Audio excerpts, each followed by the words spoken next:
J.C. Harley, naquele livro dele lá clássico, né, sobre a santificação, sem a qual ninguém verá o Senhor. Vocês já leram esse livro? Não podem morrer sem ler esses livros. Mas esse livro é o melhor livro, né, sobre santificação. Tanto é que Martin Lloyd Jones, quando pediu para que ele escrevesse sobre santificação, ele disse: Não, o J.C. Harley já escreveu, não vou escrever nada sobre isso aí.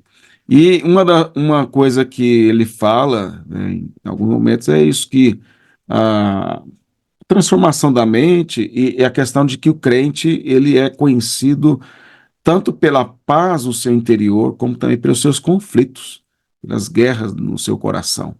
E isso essa tensão entre paz e conflito, né, questionamentos que existem dentro de nós. E aí, como é que você resolve esses questionamentos a respeito de você, se não pelo Evangelho? Eu estava lendo um livro aqui, esse livro aqui, Herdeiros da Aliança, muito bom esse livro aqui. E ela fala que nós somos o ornamento de Cristo, né? Então, nós ornamentamos a Cristo. E quando o Pai nos vê como joias, né, que Ele dá ao Filho. Então, eu falei para ele: não há condenação, e você precisa olhar a Escritura para apagar os dardos inflamados do maligno que aproveita disso tudo. Então, você tem um aspecto espiritual externo que vem lançar dúvidas à sua mente, tem aspectos internos formados, pressupostos, cosmovisões formadas a partir, sei lá do que, de uma questão familiar, da educação, da própria personalidade dele, pode ser mais melancólica. E aí como é que você muda tudo isso? Né? Que o diabo sabe a história do cara, né, sabe as suas fragilidades, ouve as conversas, sabe? É um psicólogo, ele sabe de tudo, não onisciente, mas ele muito mais do que nós, ele faz uma leitura do indivíduo e aí ele trabalha os pensamentos na mente do cara para potencializar aquilo que é de fragilidade dele. Como é que formam a sua cosmovisão? E aí como é que ele vai se libertar disso? Com o tempo, obviamente. Ele vai se libertar desconstruindo a partir da escritura. É a escritura que vai. Peraí, não, eu tenho um advogado junto ao Pai. Jesus Cristo justo. Ele é a propiciação, é o escudo da fé que Paulo diz. Ele é a propiciação pelos meus pecados, né? Ele torna o Pai propício a mim. Não há mais condenação em mim, porque Cristo assumiu as maldições que eram para mim. A dívida que era contra mim foi paga de uma vez, cravada na cruz. Então não há nenhuma possibilidade. Aí aquilo que vocês aprenderam com o reverendo Donizete: criação, queda, redenção e consumação. Alguns falam criação, queda e consumação já, né? Direto, né? Ou redenção, né? Já falam criação, queda e consumação. Eu prefiro criação, queda, redenção como processo e consumação, uma finalização, acho que melhor na minha cabeça, funciona melhor assim. Mas então sempre vou usar nessa estrutura aí. O fato é que essa é a questão da santificação. Quando a gente fala santificação, a gente geralmente pensa em mudança de hábitos pecaminosos, né, coisas desse tipo, que é também um aspecto da santificação. Mas antes disso aí, vem o quê? Vem a mudança da nossa mente, vem a mudança da disposição do nosso coração. E Velho, aí, sim, uma coisa que o Riley diz lá no livro Santidade, né, que a pessoa mais santa é aquela que em tudo concorda com Deus, que uhum, é onde a pessoa mais santa é aquela que tem a mesma mente de Deus, e essa mente de Deus é encontrada nas Escrituras, né?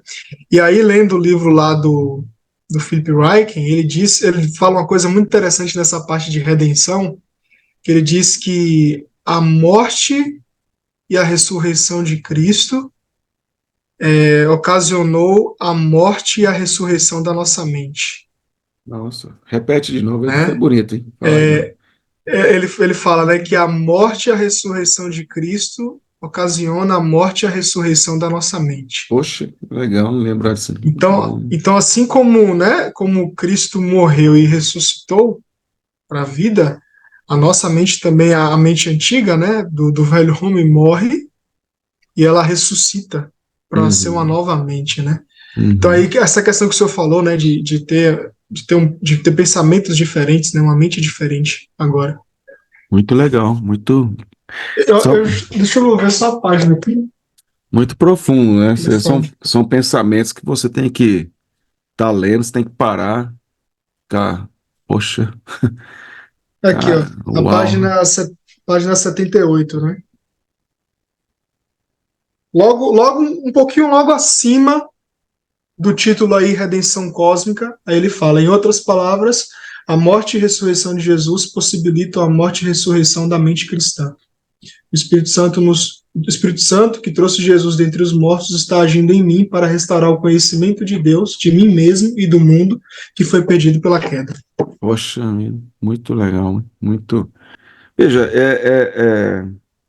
por isso que a gente não pode imaginar que cosmovisão é uma coisa recente, assim, porque os puritanos desenvolveram. No caso do J.C. Ryle não é, né? Ele é século XIX, mas os puritanos, né, eles desenvolveram muito o pensamento sobre a vida em todas as áreas. E isso é cosmovisão. Eles não usavam o termo técnico, mas era uma cosmovisão.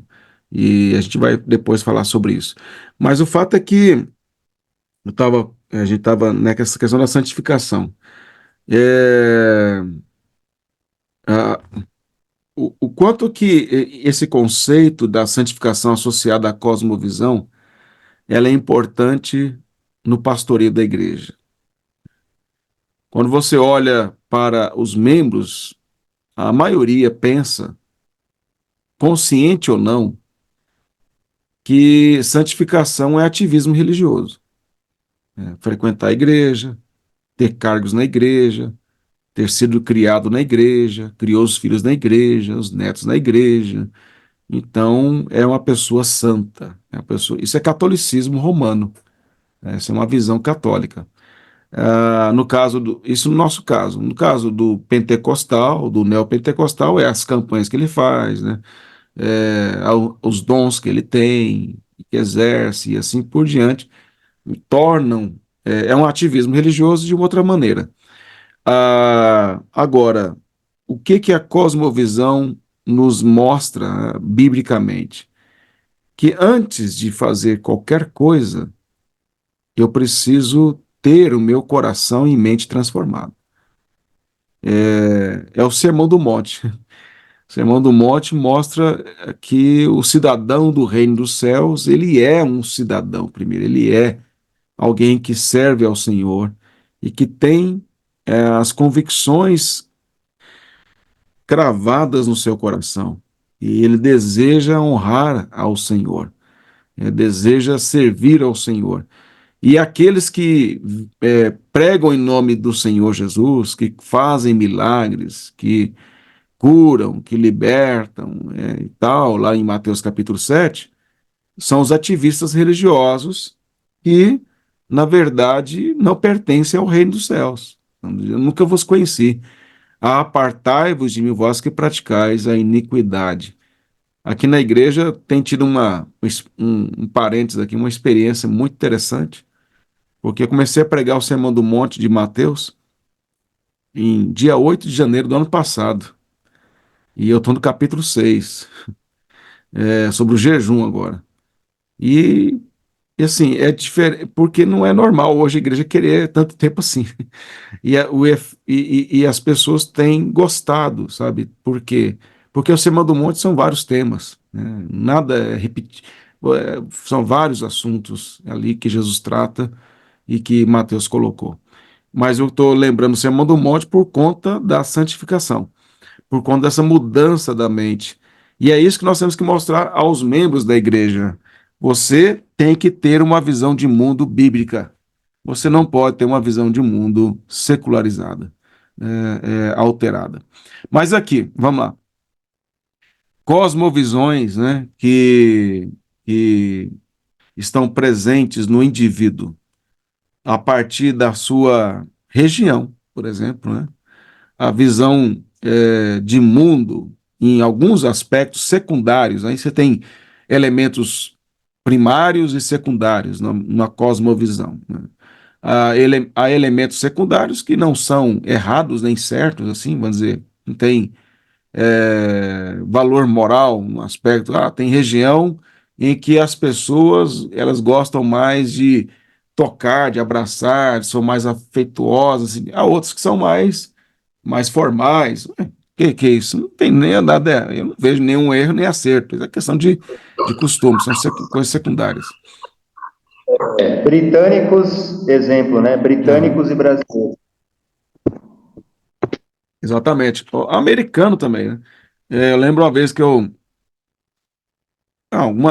fui à conferência da Fiel e fui tirar foto com um palestrante americano. Eu lembro quem mais, se é o Joby, que era quem que era.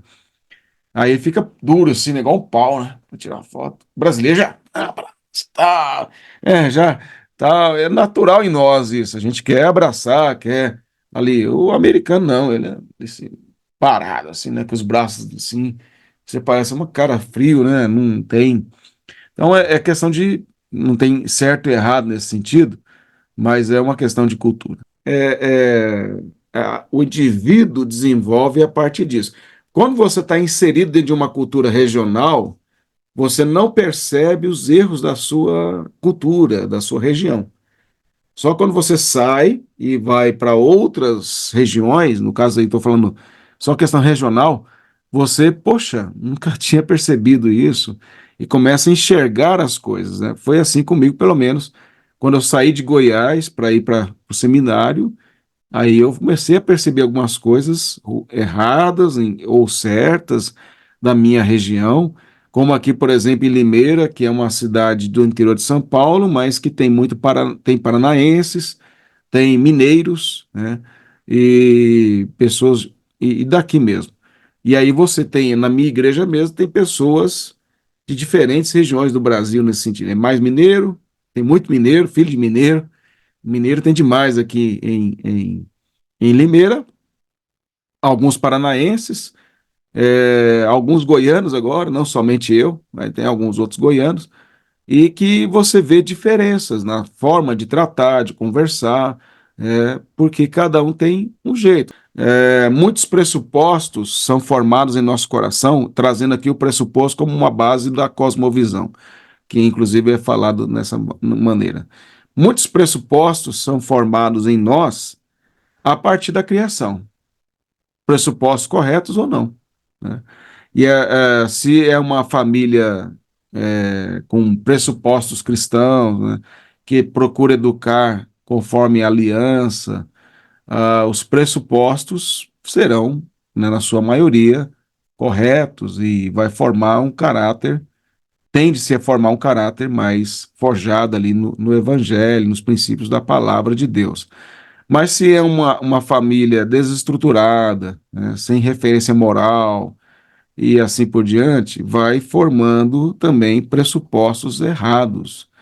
E quando a pessoa é formada dentro de uma família doente emocionalmente, em que pai e mãe são problemáticos nessa área, os filhos ficam doentes também. Quando você convive com alguém por muito tempo que é doente emocionalmente, tem problemas sérios nessa área, ela vai influenciando você sem que você perceba.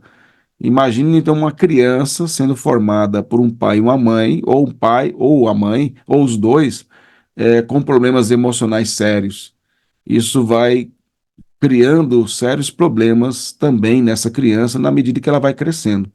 E ela nem percebe tanto isso, porque ela está dentro de um ambiente que ela conheceu só aquele ambiente, e aquilo, a não ser que depois ela venha conhecer o Evangelho, venha casar-se com alguém mais maduro, que vai ter um grande problema para ajudar essa pessoa a amadurecer, mas ela vai carregar. Todos nós carregamos um pouco dos nossos pais, né? Seja geneticamente, seja no comportamento. É comum que um filho ou uma filha que critica o pai ou a mãe por alguns excessos, algumas ignorâncias e coisas desse tipo, quando casa e tem filhos, comete os mesmos erros, faz a mesma coisa e não percebe isso. né? Ela tem o mesmo comportamento que condenava na mãe ou no pai e assim por diante. Então, a criação, a educação familiar, por isso que Paulo diz em Efésios que os pais devem educar, criar, né, e educar, disciplinar e admoestar no Senhor. Porque, ou lá em Deuteronômio capítulo 6 que os pais devem inculcar na mente dos filhos, no andar, no caminhar, treiná-los na aliança, dessa maneira. Então, a educação, eu lembro que isso tem a ver, a religiosidade, as tradições do indivíduo e várias outras coisas juntas, elas comandam uma cosmovisão. E aí que está o que Paulo fala de despir do velho homem e revestir do novo. Porque quando Paulo fala isso lá em Efésios, ele fala da renovação da mente. Revestir do novo homem é uma renovação da mente. É o que o Lucas citou, o Heiler, falando aí, né, desse sepultamento da mente, do velho homem, né, de uma mente transformada em Cristo. E isso envolve você olhar para a sua história, olhar para a sua formação familiar, olhar para a sua região e dizer, não, isso é certo, isso não é certo, isso é correto. Porque olhar para a igreja e ver o que nós temos que melhorar na igreja. Então, será que nós temos que melhorar na igreja? Não usar mais terno no púlpito, tirar o púlpito, andar na igreja, plantar bananeira, fazer fogueira. Um dia um pastor na Assembleia Geral falou que nós perdemos muitos jovens que não fazemos trabalhos como alguns fazem, com fogueira.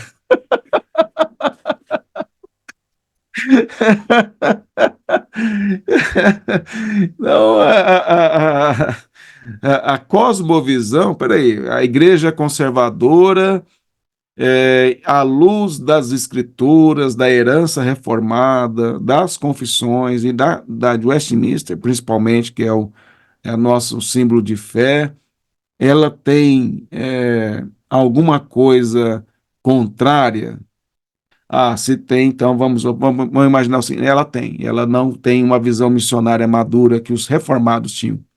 Nós precisamos, então tem um fundamento, bíblico e teológico histórico. A igreja precisa melhorar com relação à sua visão de missões, sua missão de expansão, ela tem que melhorar sua visão de reino, como ela tem que ter uma visão de reino, porque isso é a doutrina bíblica da aliança. Ela tem que aplicar os mandatos da aliança, ela tem aplicado o mandato cultural, ela tem aplicado o mandato social, o culto, o mandato espiritual, tem sido realmente, em todos os casos, reformado. Então, veja, eu estou avaliando aqui a visão da igreja a partir da escritura, a partir da sua própria herança, daquilo que está no papel, se ela tem sido fiel nisso ou não. E aí a gente começa a analisar. Então, a cosmovisão que prevalece em muitos conservadores é fruto de tradições.